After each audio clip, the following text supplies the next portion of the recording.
Welcome to Global Morning. The death toll from flooding. Most time our politicians just bring in policies too, for sure.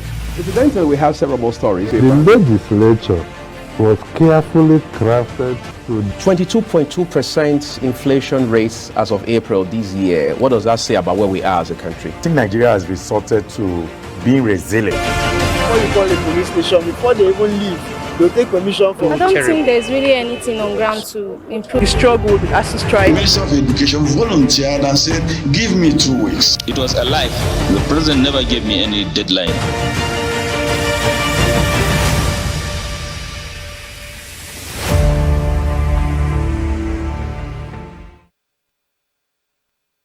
Good morning and welcome to the program Morning on Global Television. My name is Anthony Momodi. Welcome to today's broadcast as we look at very interesting happenings in Nigeria. Already we'll be kickstarting as usual, looking at the big stories on Nigeria's national dailies as well. We'll be focusing on first of all, but just to give you an inkling towards what our discourse is going to be focused on today, we'll be looking at development at the local government levels, the challenges faced there. Why is development not getting to the grassroots? Since Nigeria's returned to democracy in 1999, there's been a decline in development at the grassroots levels. What are the reasons for this decline is what we'll be looking at. We know very much as regards the issue of local government autonomy, and also the fact that the 36 state governors have always fought against the autonomy of the local government. And even when the Nigerian Financial Institution unit did try to create something of a buffer for the local government sector, it was rebuffed by the state governors, talking about the Nigerian Financial Intelligence Unit, which gave an advisory as regards the fact that money is meant for the local government tier of government should not be tampered with. But we know very well how strongly the 36 governors of the Nigerian Governors Forum fought against this. So we'll be looking at that in full details. Also looking at the fact that data from the Accountant General's office shows the large quantum of money, about $38 billion that was expended to the local government sector, but was diverted by state governors. So that's a very worrisome issue we'll be looking at, and other issues concerning the state of insecurity in the country, not forgetting the fact that the Federal Capital Territory has been agog with a lot of issues of one chance and kidnapping, which has led the Senate yesterday to direct the FCT minister to, as a matter of urgency, look into the CCTV cameras across the FCT in order to stop the continuous kidnap of citizens of the FCT. So we'll be looking at those very salient issues. Hopefully, Bishop Johnson, who was with the U.S. Army, will be joining us via Zoom from Owerri to give us a very sound analysis as regards the insecurity facing Nigeria, and probably the solutions to this very big menace facing Africa's biggest black nation. All right, like I told you, we'll be looking at the big stories making the rounds on Nigeria's National Daily, and quickly we'll be doing that after this very short break. When we return from the break, we'll be looking at Nigeria's papers, the big national dailies, and what the stories are saying today. Stay with us.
welcome back from the break. It's now time for us to look at the big stories in Nigeria's national dailies. We kickstart the review of the big stories on the national dailies. We begin with the Guardian newspaper. It's up first for review. Let's see the big stories on the Guardian. It says, the headline says, poor funding raises concerns for 270 new private universities. Is the big story from the Guardian newspaper. Poor funding raises concern for 270 new universities. All right, let's go for a very quick break. When we return from the break, our newspaper review continues. Stay with us.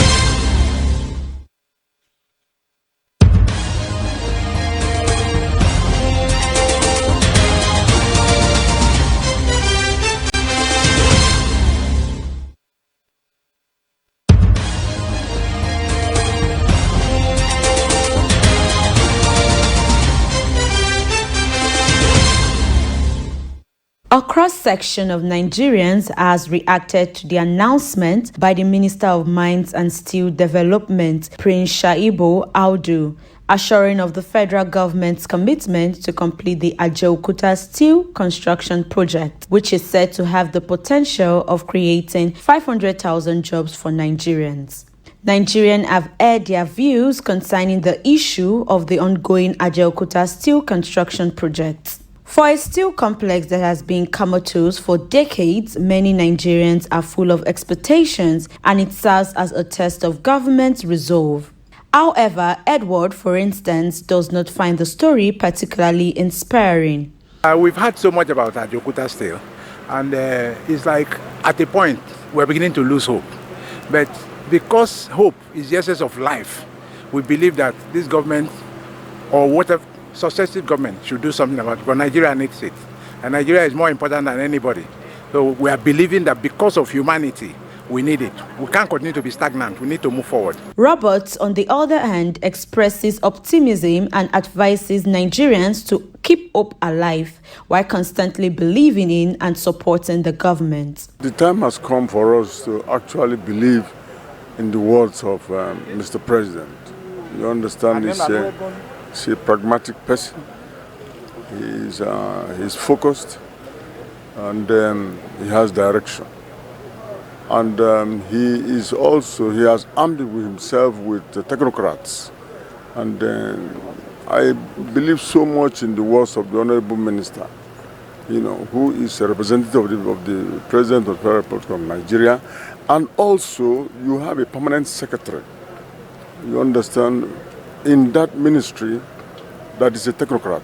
And I believe that they will swing into action very soon. For Wasil Awar, a civil servant, more commitment to the Ajaokuta steel complex is expected of the government, considering the need to industrialize Nigeria in order to encourage local production. We have the natural deposit of this steel in Nigeria, so it cannot just be wasted, it cannot be moribund. If the other subsequent previous administration have been coming, they are making leaps emphasis on it. But I think he is more pragmatic on it, as he laid emphasis on it now. But you have to realize that the Ajaokuta steel is not going to start from embryo. It has gotten to a stage before it was moribund. So now what he's going to do now is to resuscitate it. So by resuscitating it, all the manpower needed, the capacity and capability needed, he knows them. Just to ask them to come back. And once it is top on his agenda, so if it's top of on this agenda, it's going to lay emphasis on it, and the thing will be prosecuted. Sharon Ajay reporting.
All right, taking a break here for you to feel the pulse of Nigerians as regards the Ajaokuta Steel complex, which the federal government is trying to revamp and promising as much as 500,000 jobs for Nigerian youth, something that will help nation building. All right, let's get back to looking at the big stories on the Nigeria's national dailies. We began with the Guardian newspaper. The big headline says poor funding is one of the big headline stories there, raises concerns for 270 new universities is the headline story there. And another big headline from The Guardian says, tension in Kanu over Guba verdict as Akeredolu Ayudatiwa crisis rocks Ondo is a big story there. Senate laments cyber threats to digital economy. $500 million yearly loss. That's a very big loss there. Then we've got court grants Emefiele 300 million naira bail. Order CBN to update CSO on e-naira is a big headline story there. We've got over 200 billion naira exchange rate differential pushes FARC disbursement to 906.96 billion naira is the headline story there. We've got Governor Fabura opens 2 world-class health facilities is one of the headline stories there on The Guardian this morning as we look at our big stories making the rounds. And we've got between 2018 and 2022, over 5 million candidates who applied for admission were unable to secure placement. That's coming from the education sector, very worrisome. And another fact there says out of 1.8 million candidates who applied in 2022, about 600,000, representing 33.3%, were admitted. That's for big stories there and headlines coming from The Guardian newspaper. Let's move on. We've got The Sun is next for review. Osun, Edo, Anambra, and Kanu top 2023 electoral offenders list. Osun, Edo, Anambra, Kanu top 2023 electoral offenders list. 180 lawyers, 16 sons to begin prosecution of suspects as 1,076 arrested in 35 states. You find this big story only on page 6 of the Sun newspaper. And then let's look at other headlines still coming from the Sun. It says, federal government moves to unlock $300 billion in deed capital via land reforms. All right, federal government moves to unlock $300 billion in deed capital via land reforms is the headline story there from the Sun newspaper. And the other headline says former CBN Governor Emefiele gets 300 million naira bail. And we've got Kanu Guba NNPP protest urges NJC to review court ruling. It's a very interesting development from Kanu State as regards Abba Yusuf and the courts. All right, we've got the next, let's look at, move on to the, okay, we've got another big one here. It says, fuel is a kicker. We have supply to last beyond Christmas, Kyari tells Senate. Fuel is the rider. We have supply to last beyond Christmas, Kyari tells Senate. That's a big story there on page 25 of the Sun newspaper. And moving on, we've got the Independent. Daily Independent is up next for review. We've got the headlines that say NNPP ask NUC to probe appeal court's ruling on Kanu Guba poll. NNPP ask NJC to probe appeal court's ruling on Kanu Guba poll. It's the big story from Daily Independent there. And other headline stories coming from that same paper says Federal High Court CJ releases new posting for judges. On page 7 of the Daily Independent says Federal High Court CJ releases new posting for judges. You find the posting if you go to page 7 of the Daily Independent. And alleged 1.6 billion naira fraud is the kicker. Emefiele secures 300 million naira bail. Trial begins November 28. Senate okays 2024 to 2026 MTF Orders a probe into tax waivers. The big headline story, Senate okays the 2024 to 2026 MTEF. Orders probe into tax waivers is the big headline story there coming from the Daily Independent. 2 grandmothers, 4,590 others graduates from Lagos Skill Acquisition Program. You find that on page 6. Then we've got on page 7, very interesting, FAC shares 906.955 billion naira among federal government, states, local governments for October 2023. And page 7 is where you get that story. So grab a copy and you'll be well informed. Tinubu returns to Abuja after a 5-day trip to Germany. You find that details on page 29. Says Tinubu returns to Abuja after a 5-day trip to Germany. We must say warm welcome to the president. All right, moving on from the New Telegraph comes this headline.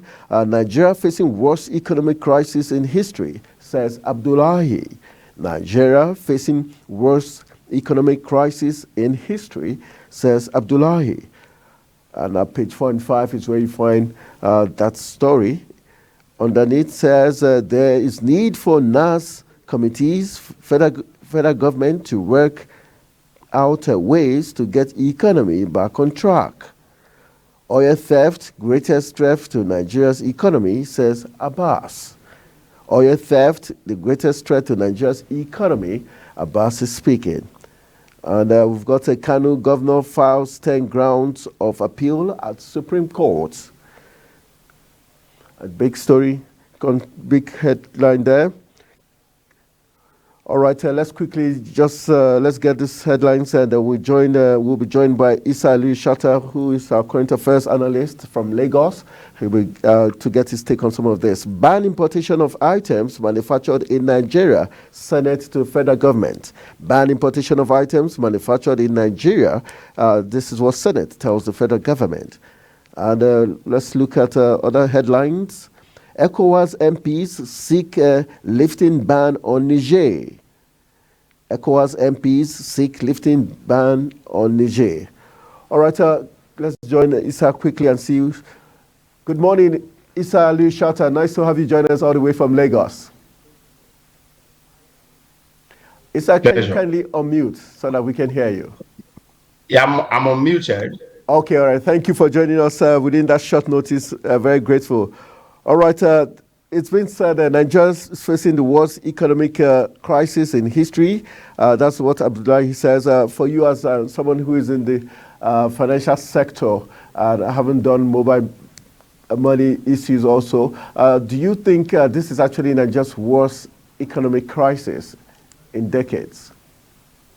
Well, I would not necessarily want to go that route to say this is one of the worst economic crisis that we are facing. Yes, I know that there are a couple of indicators that can be a bit scary. When you talk about inflation rates, which is more than 2 digits for over a couple of years now. If you talk about the dwindling nature of our GDP, if you also talk about, of course, the very popular exchange rate and how it's reacting with the market. The problem didn't just start yesterday or the day before yesterday. It started a long time ago because we didn't get the basics right. And all of these basics are not rocket science if you look at it critically. And I think the current administration is doing a lot of tweaks here and there to see how they can cushion the effect and at the same time bring up smart, I call them smart economic policies that can give us short-term win, long-term goals, right? Short-term win, long-term goal, and medium-term stability. So these are the things I feel that the current administration is doing. I know, I am aware of a lot of programs that will be coming on board that will strengthen the naira against the dollar, not only the dollar, but against any foreign currency. And all of these are just the handiwork of massive corruption in the system. Our exportation ratio has really dropped significantly low. If we must, fix the economy, then we need to encourage consumption of what we produce here, because there is massive demand of importation. And what that means is that we are creating employment for other nations. And at the same time, we are going to be having more pressure on our own currency. If you also look at crude, for instance, the price of crude is, not really stable, it's fluctuating.